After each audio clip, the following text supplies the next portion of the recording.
Hello, mommy. Good morning. I love you. Mommy, prinsesa ng buhay ko. Hayaan mo na makabawi ako sa'yo sa nagawa kong pagkakamali noong mga nakarang araw. Kung nagkaroon tayo na hindi mabuting pagkakaunawaan sa isa't isa, sana mapatawad mo ako sa nagawa ko sa'yo, prinsesa ko. Kung kasama lang kita sa mga oras na ito, kaya kong lumuhod sa harapan mo para lang mapatawad mo ako ng lubusan. At muli kong hihingin sa iyo ang mga yakap at halik mo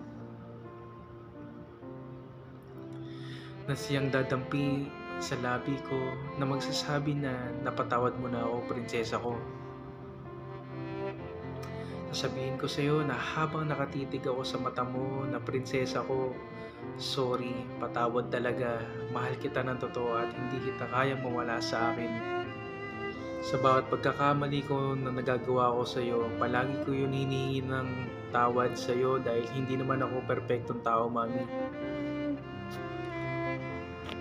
Akala mo talaga iniwan na kita. Mami, usapan natin na iiwan lang ang relationship natin kapag isa sa atin may nagloko. Ngunit wala namang sumira sa ganong usapan natin, mami, at hindi ko naman magagawa na ipagpalit ka sa iba dahil ikaw ang napaka-special girl ng buhay ko, mami. Pangako di ba sa'yo na magpropuso pa ako sa'yo ng kasal at malapiritil na kakasalan? Huwag kang mainip ha, mami. Totohanin ko yun dahil sobrang mahal kita, prinsesa ko. Gusto ko na nga pag-uwi ko, ma-engage na tayo dahil gusto ko na talaga patunayan sa'yo na mayroong tayo sa huli, mami. Mahal na mahal kita, Mrs. Robilin Silva Bantong.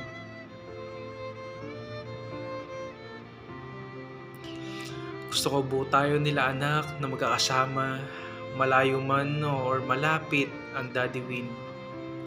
Mami, please, ibigay mo na sa akin ng kumpletong pamilya, ha?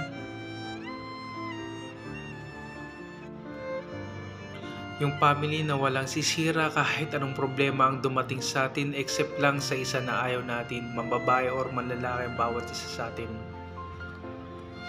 Palagi ko hinihiling kay Bathala na ikaw ibigay sa akin araw-araw kasama ng mga nasimulan natin. Mahal na mahal ko ang pamilya ko sa iyo, mami.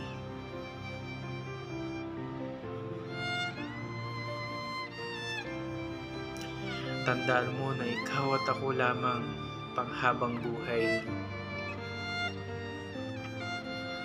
I love you, mami. Palagi kayong mag-iingat dyan, ha. God bless you. Nagmamahal, Daddy Darwin Bantog.